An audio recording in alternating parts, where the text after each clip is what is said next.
Welcome to this week's Double Bass with the Bass Pixie. So this week I want to take a look at 7 chords. So with the double bass, we're not actually a chordal instrument, so we don't really play full chords, as in all the notes played at the same time to create a really nice sound together. But understanding chords as a double bass player is a really big deal, because especially if you want to move on later on in your career to things like jazz, you really need to understand how these things are built in. And also, if you want to learn to improvise, you need to understand chords to be able to use them within your improvisation as well. So the first question is, what is a 7 chord?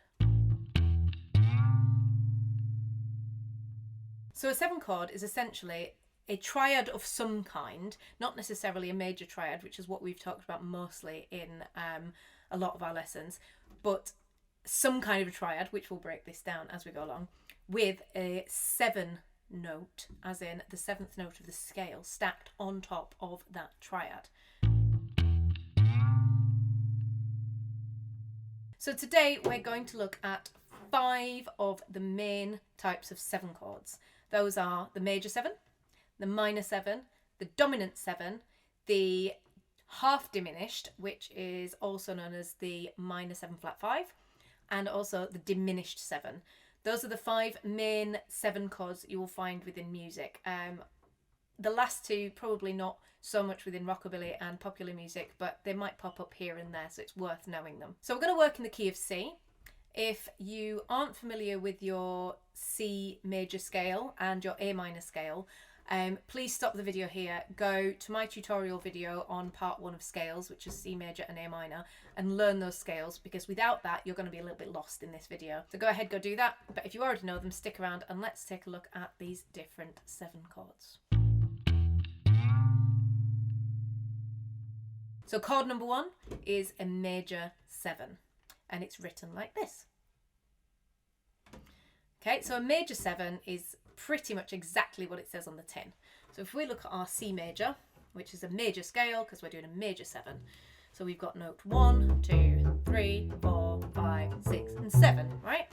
So when you are playing a chordal instrument, or when you are playing a bass, so chordal instrument you play them all at the same time. With a bass you separate the notes, but we're always going to play the same notes, and those notes are C, number 1, E, number 3, G, number 5, and B, number 7, and that is your major 7 chord. So if you are playing a guitar or a piano, you'd play all those notes at the same time, and on a bass you break them up and you can use any of those. If you see on a chord chart major 7, you know those are the notes accessible to you, and those are the notes the guitarist is going to be playing. The next chord is a minor 7, and it's written like this. So we're going to use the A minor 7 for this example, because we know the notes in the minor scale. So if you were doing a C minor 7, it would be different. So you would have the E flat in there and things like that, which we're not going to go into today. So we're going to use the A minor because it is the easiest one to use and the one that we have a video tutorial for. So A minor 7 is your A, note 1 of your minor scale, C, note 3, E, note 5, and G, note 7. Okay, that's a natural minor scale. So there are other minor scales called harmonic and melodic minors. We're going to completely ignore those for the sake of the 7th. So when you're looking at a minor 7, you are looking at the notes from a natural minor scale, if you are familiar with music. If you're not, doesn't matter, just use those notes. Okay, 1, 3, 5 and 7 from the relevant minor scale. The most interesting one, I feel, is the dominant 7. The dominant 7 is written like this.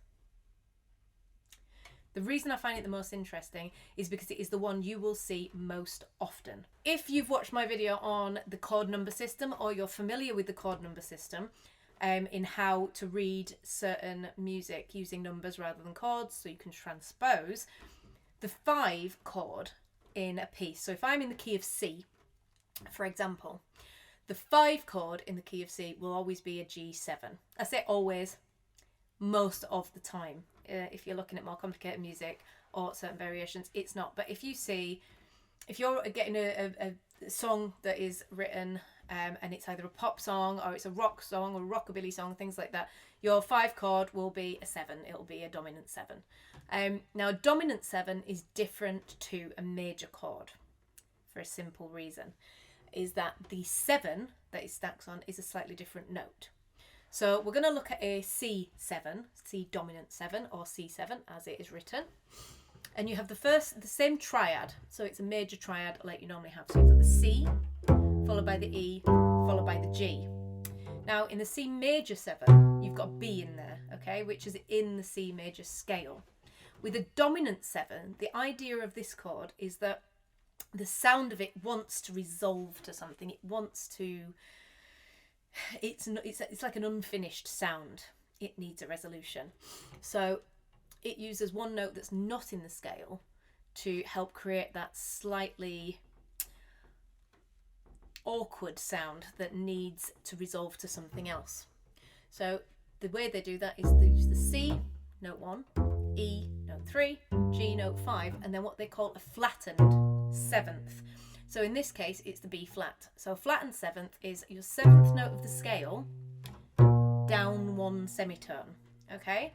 So for a C dominant 7 chord, you have the notes C, E, G, and B flat. Now, like I said, it is the most common one you will see. If you see a G7 or an E7 or a C7 or a D7, this is the one you're looking at. So it'll be the 1st, the 3rd, the 5th, and the flattened 7th of that scale. That's how a dominant 7 comes in. So the next up is where we get a little bit more complicated. So we have the minor 7 flat 5, or half diminished as it's otherwise known. And it looks like this. So for this minor 7 flat 5, we're going to use the A minor scale again. 3 of the notes are the same notes as you would have in your A minor 7. But as it says on the tin, the 5 is flattened. So it's flat 5, 7 flat 5. So the notes are A, C, as in your other one. Now instead of playing an E, which is your 5, you're playing a flattened 5, so you're playing an E flat. So no matter what note it is, so say if you're in a key with a sharp for the 5th note, you just flatten that sharp to a natural. So if you're playing an F sharp, it'd be an F, so just a semitone below.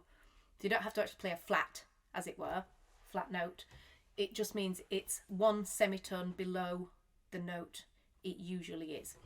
So in the case of A, it's A, C, E flat, and then the G stacked on top, okay?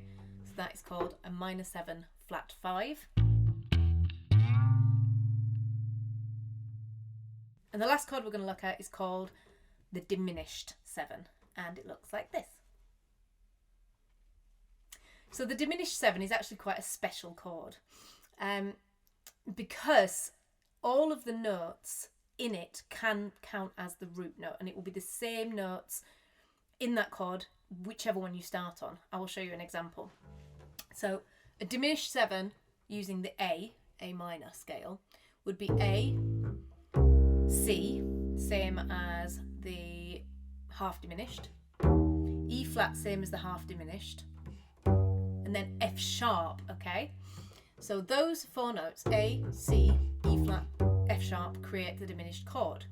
But if we start on the C, we'll find we have exactly the same notes, just in a slightly different order. So it's C, E flat, F sharp, A, okay?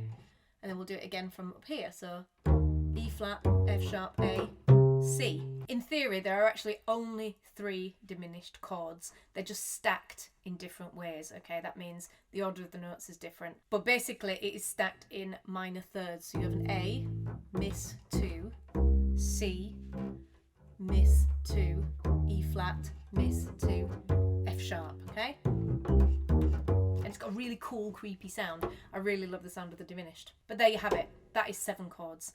If you have any questions about these chords, please do drop it in the chat below. I'm happy to answer anything that you're interested in.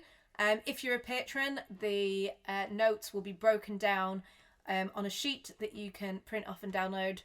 If you're not a patron and you want to be, then head over to www.patreon.com/thebasspixie and sign up for as little as £5 a month. You get access to all the extra lesson content, any extra videos and performance videos, behind the scenes footage and everything else. Oh, and including a little community on Facebook that we have where everybody shares their stuff and helps each other out. So I hope you've enjoyed the video. Don't forget to give it a thumbs up and subscribe for more videos, and keep rocking.